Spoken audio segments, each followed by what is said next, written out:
Hey everybody! Welcome back to Northernlion Plays the Binding of Isaac Afterbirth Plus, and after that relatively lackluster daily, here we are.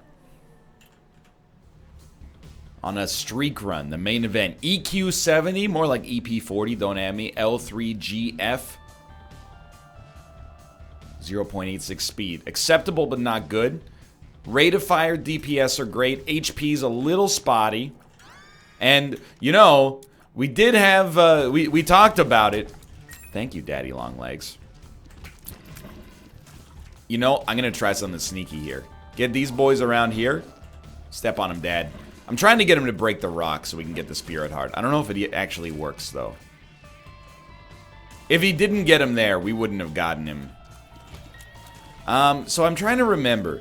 I have Teleport 2.0 and Missing No, which is what we have right now, confused in my head sometimes.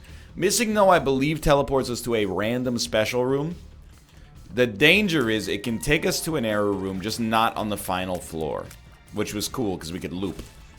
So they removed it from the game because my happiness is a net negative for them. And it could also take us to the shop. It could save us a key on future floors, get us to the item room, take us to the secret rooms, etc., etc.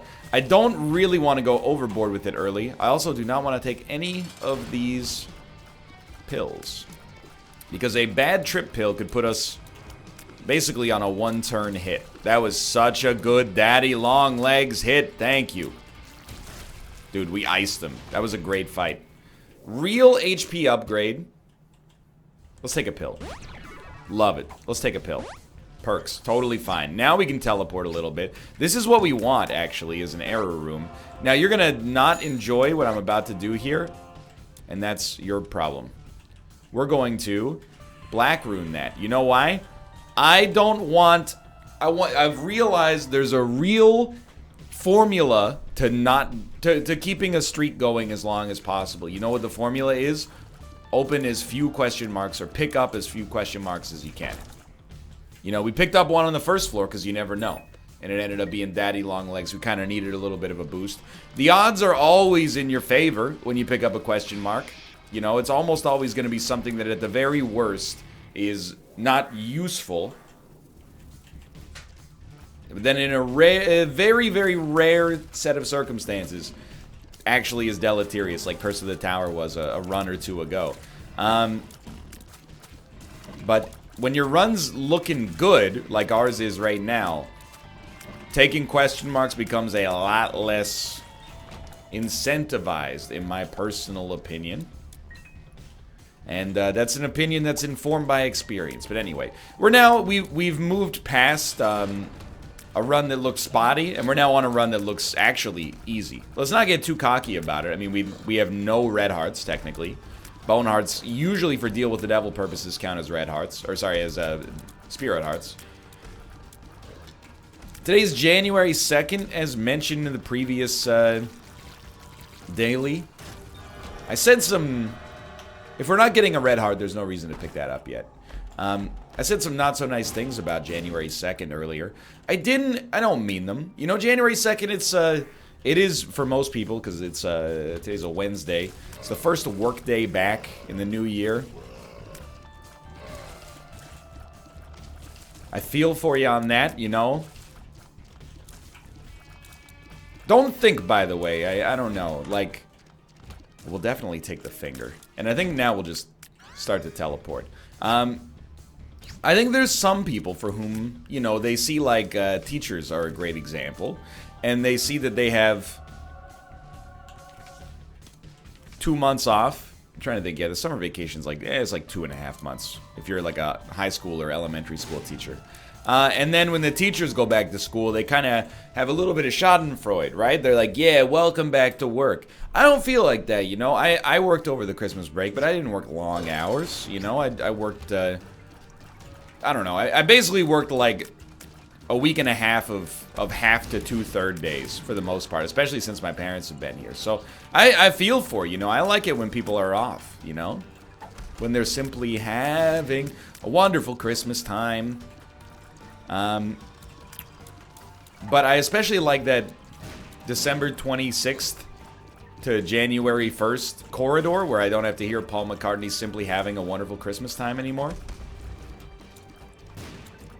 But regardless, I'm not saying I'm sorry you're going back to work. You know, congratulations on having a job in the first place. In a world with an increasing amount of economic uncertainty, may well be hurtling towards perhaps, I mean, this is a great fight here. Perhaps a crunch, if not a full-blown recession in 2019. I don't know. In the end, I'm not an economically minded person for the most part, at least when it comes to like macroeconomics. I got no idea.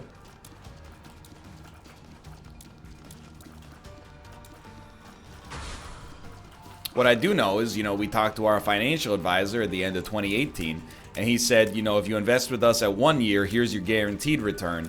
And if you invest in us for 2 years, here's your guaranteed return. And I said, why is 1 year greater than 2 years? Isn't that an extremely bad sign for the economy? And he said, oh, yeah. And I went, oh, okay. Well, 1 year it is then. That sounds fine by me. Anyway. I don't know. I don't know if the economy going down affects me or if it's great for me. Or if it's terrible for me. Like, I have no idea. The economy, even still, it's one of those things that I just assumed when you got older you would understand, and I don't know if it's because I found myself in a line of work that's, I don't want to say it's independent of the economy, because, I mean, I think that's just ignorant, basically, but, I sort of don't, I just assumed that at some point you took a class, like in high school, and they would be like, so here's the economy, right? Interest rates and inflation, and then the unemployment chart, and you're good. Now you can talk about it for the rest of your life whenever it comes on the news, right? I never had that. You know, I took basically every class our high school offered.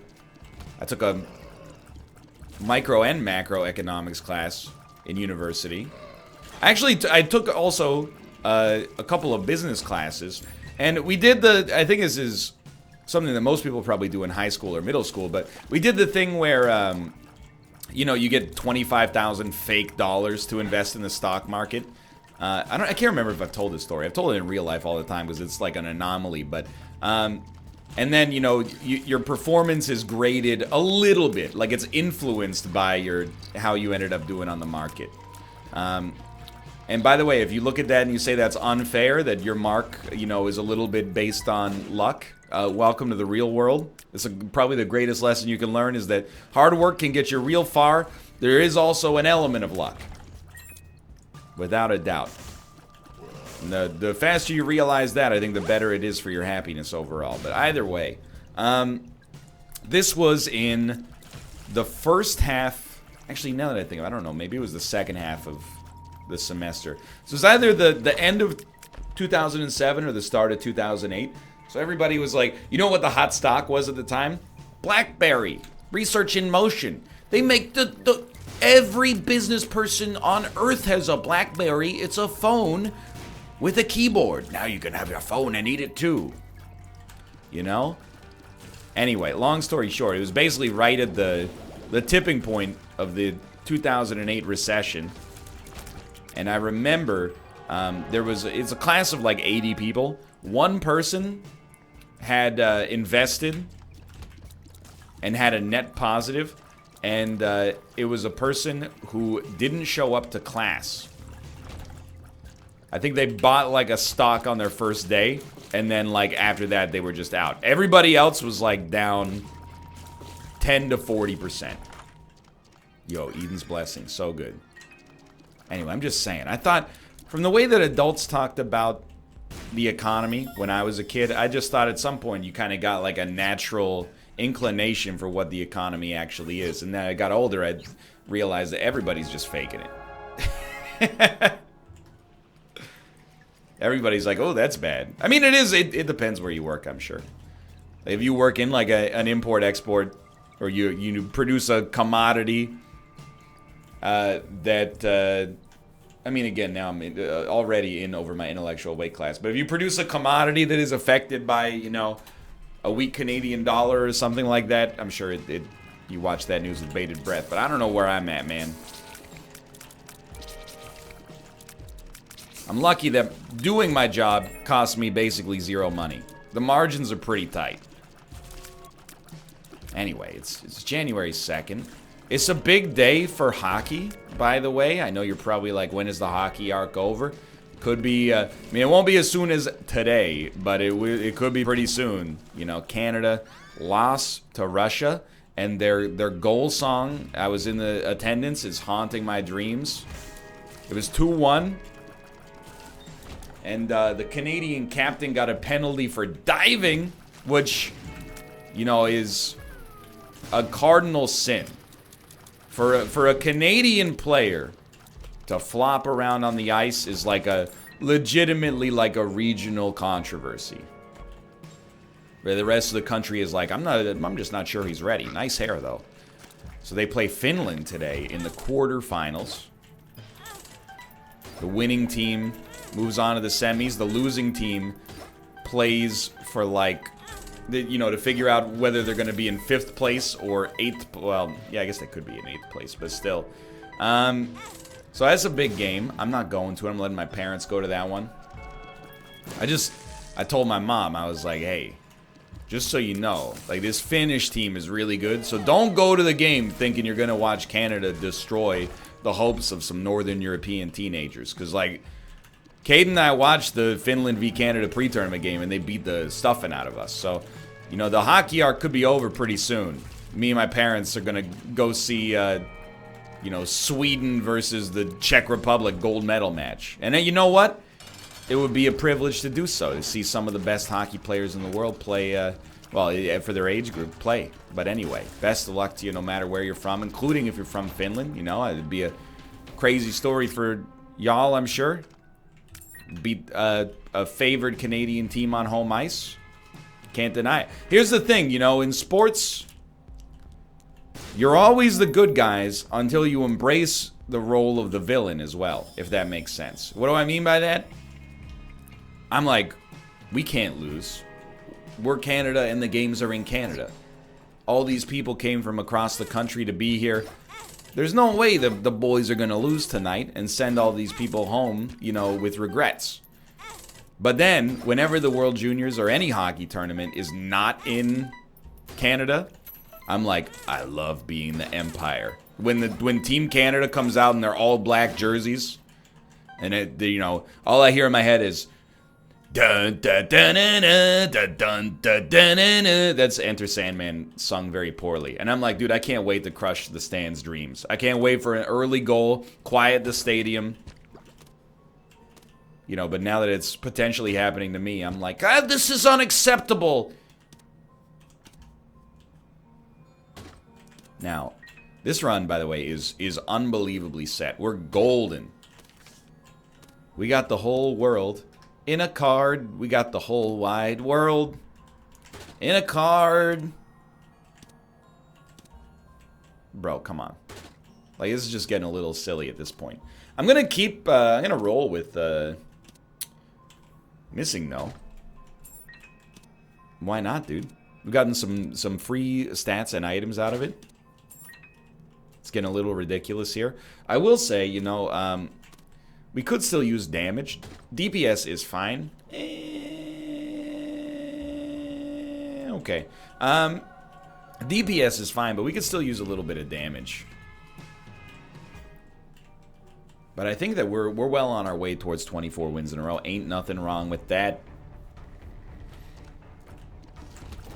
And I'm feeling good.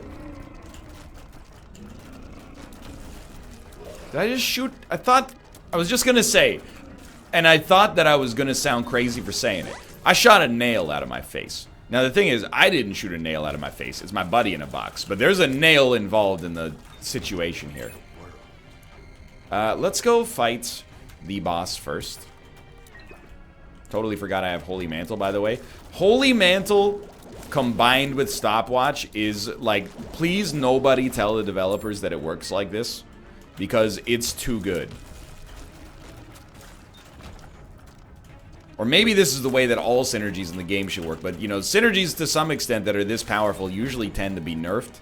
Or have had a precedent of being nerfed, at least. I'm not going to say a tendency. But, basically, without even taking damage, we can slow down the whole room forever. we don't want to do that. We'll just wait until we get hit normally, and then it'll slow it down regardless without us having been hit anyway, but still. Alright, so I would definitely consider this an acceptable Mega Satan opportunity. Never mind. I am going to teleport. I know we haven't been item room or shop. Specifically, this is what I was not hoping for, but that's okay. You know what? Okay, first off, we got a shot speed upgrade. Let's say that's item room quality. Then we got infamy. That's like shop quality. And then we'll leave. We should have gone to our item room and our shop first. You know, a little bit of a lackadaisical play. We're still set, but let's remember, you know, when you're in the streak, dude, that's Masubi. You know, it's the intertwining of items and play, and win 24 influences win 26, and etc., etc., etc. It's very important for us to not make brain-dead decisions that can lead to bad habits that can, you know, hurt us in the future. We're definitely going to take the Guppy item.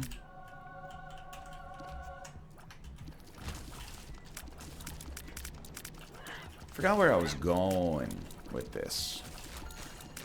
You know, I wanted to talk a little bit more. I didn't get a chance for a number of reasons on the daily episode, but I watched the Black Mirror Choose Your Own Adventure, Bandersnatch. It's a little surreal to some extent, because I've, you know, as an avid Choose Your Own Adventure reader when I was younger, and dude, Choose Your Own Adventure books, I will stand by them being like a great literary invention. You know? It's not quite a, they tend to not be literary classics, but the idea that, you know, your book can also be a game is a cool sort of, it sparks the imagination, you know? I don't know if Choose Your Own Adventure books are still popular, but they were everywhere when I was a kid. They even launched like a Goosebumps line of Choose Your Own Adventure books, and I had every single one of them, I think, but, you know, as someone who was into that when I was younger, I always had this idea that wouldn't it be cool if you could be in like a movie theater and then everybody had one of those, or even on their smartphones now, they could like vote and choose, you know, what they wanted characters to do, and there'd be a few different endings, you know, and paths that you could take. It's neat, and that's why I wanted to almost, you know what, I will absolutely at least give them one of those. That's why I'll absolutely, like, I'll give a lot of credit to Black Mirror as a show and an organization that creates the show for thinking outside of the box. Just because I thought the episode was not particularly good doesn't mean I don't want to see more like that in the future. I think you do run the risk, though, is the thing. And I think there's a case to be made about this. And I think to some extent this kind of happened with Telltale, and they are like the closest analog, right? You gotta be real careful. The amount of work required to make like a good episode of television is pretty staggering.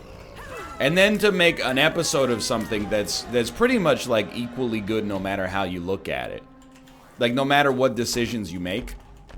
Dude, we're really close to just getting the luckiest Guppy of all time. Is like exponentially more difficult, right? We don't really want much of this. Leech is probably the best, but just get out of here. Dude, Cricket's body as well? Sign me up. What do I mean by that? All I mean is, you know, it's easy enough to write a Choose Your Own Adventure book if you don't have to worry, or Choose Your Own Adventure story. You know, it's just one writer following the paths. But then when you got, you know, 12 actors that are involved in each one, and their personality maybe changes based on the way things went down in every single, you know, path that you've taken, and then you got to store, you know, what path they took to get there to that point. Like it's an exponential amount of work. Even if you end up with like unsatisfying conclusions, like, oh, you made the wrong decision and you died. So it's an incredible amount of work. And I think sometimes you run the risk of like, you know, if there's a good ending, everything else just feels like, you know, you kind of wasted your time if you didn't get it. You know, the idea that, you know, should you be going, and I mean, again, this is another reason that that episode is cool, is it, you know, can inspire conversations like this from know-nothings like myself. I'm okay with this, by the way, but don't do it on the next floor. I considered that an acceptable risk. Dude, Cricket's head. Okay, we're playing a little sloppy. Truth be told, we probably shouldn't have picked that up without knowing what it was. But the fact that it showed up on a double key room, I guess it was unlikely to be anything truly terrible. But, yeah, I forgot where I was going with that. Either way, it's cool. You know, I would like to see it tackled again in the future. I don't know if it was executed in a way that I consider that acceptable, but, you know, or that enjoyable, let's put it that way. Because, I mean, it's acceptable. I don't see it as the future of entertainment necessarily, but I was talking about Telltale, and I was like, yeah, you know, at some point it became a gimmick because you realized, and I don't know if Bandersnatch did this, it actually seemed to do a pretty good job of not doing this, but like, Telltale's The Walking Dead Season 1, no doubt, my favorite game of 2012, even though I guess like half the episodes came out in 2013, I think. Yeah, I think that's maybe half of them, or maybe 2 out of 5, I should say. But anyway, is a really, really well done concept. Great writing, and a novel style of gameplay that then just got played out into, you know, almost being like a caricature of itself. Like, at some point, you're just like, can you just tell me a story? Like, I get that I get to have agency over it, but it kind of started to feel artificial as well, because you realize, like, you know, things diverge, but... And we're not going to fight Hush. We're just going straight up here. Things diverge, but they peak in divergence at, like, episode 3. And you're like, wow, who's alive in your game? Who's dead? What decision did you make here? And then by, like, episode 4 and 5, everything is coming back to, like, one of a few different conclusions. And you know what? Please say thank you to Missing No. It did its job here, but it's time for us to switch to something a little bit more viable. We're going to win this one easily. This is an incredibly strong run. So, I don't know. The kind of ran out of... It burned itself out quickly, is the way that I would choose to describe that. Without being disrespectful to Telltale, because, you know...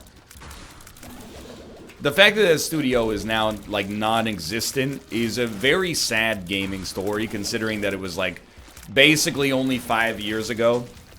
Closer to 6 now, but still, that they turned it on its head and had, like, the biggest success of their lives, you know?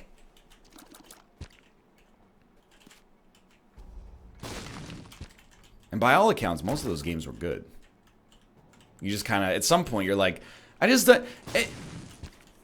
a few things worth bringing up anyway. I don't know. I don't want to talk too much about the demise of Telltale because I'm an outsider in the discussion, but at some point, you know, I think a lot of people, myself included, just got sick of this idea that, like, you know, for every single one of these properties, you would play episode 1, leave on a cliffhanger, and then wait 1 to 3 months to see where it would go from there.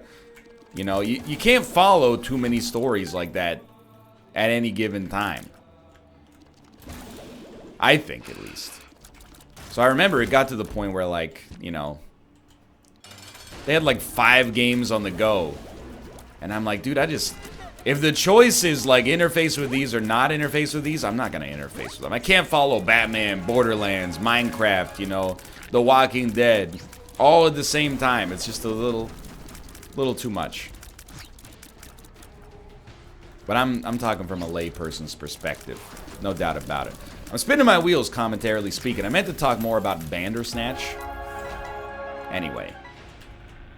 Neat concept. I hope more of it is done, but not so much more that it becomes, you know, insufferable. That's my 2 cents. Dude, honestly, I mean, I think I'd still keep Shoop to Whoop here. Also, I can't believe we didn't get to fight Mega Satan. Did I not... Now I'm, like, running it through in my head. Did I skip an angel that it could have blown up? I don't think so. I think we just had bad deal with the angel/devil luck. And we got a deal with the devil instead of a deal with the angel that one time, right? I think that's the case. Anyway. This ended up being, you know, about the same length as the daily we just did, which is real surprising to me, you know? 9 lives, please. Thank you. Now we'll become Guppy. Admittedly, possibly a bit of a dangerous situation. We went from like, you know, 10 HP to, well, 7, but we are unbelievably in control here. I'm just trying not to let it, you know, breed any bad habits. Because you never know. We've had a lot of runs recently where things have been on the razor's edge when it comes to, like, success or failure.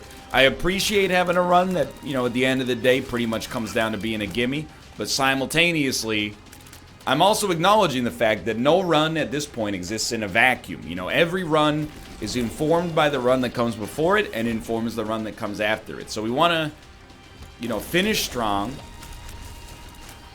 so that we got strong habits, you know, in place for our next run. And I'm getting superstitious as well, you know, even though I'm not even a little bit stitious. I'm like, well, I mean, if I can put together a couple of wins today, surely Canada can do it as well.